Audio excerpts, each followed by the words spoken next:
உடன் பிறந்தவர்களாக இருந்தாலும் எந்த உறவாக இருந்தாலும் அந்த ரொம்ப நாள் பழகிட்டு பிரிஞ்சு போனால் பிரிந்தவர்கள் ஒன்று சேருவார்கள்.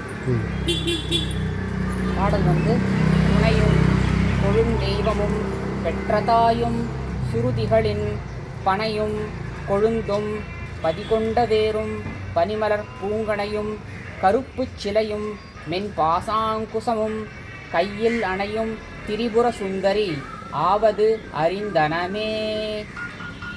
இந்த பாடலுடைய பொருள், குளிர்தரும் மலரினை அம்பாகவும் இனிய கரும்பினை வில்லாகவும் மற்றும் பாசமும் அங்குசமும் கரங்களில் பெற்றிருக்கும் திரிபுர சுந்தரியே, எனக்கு துணையாகவும் நான் தொழும் தெய்வமாகவும் இருப்பவளே, எனக்கு துணையாகவும் நான் தொழும் தெய்வமாகவும் இருப்பவளே, எமை பெற்ற தாயே, நீ வேதமாகவும் அவற்றின் கிளைகளாகவும் துளிகளாகவும் அதன் வேராகவும் விளங்குகின்றாய் என்பதை நின் தெய்வீக அருளால் அறிந்து உணர்கிறோம்.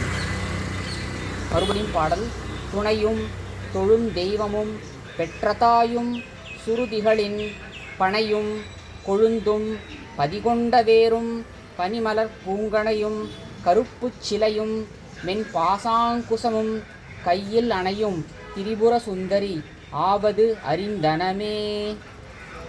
இந்த பாடலை பாடினால் பிரிந்தவர்கள் மீண்டும் ஒன்று சேருவார்கள்.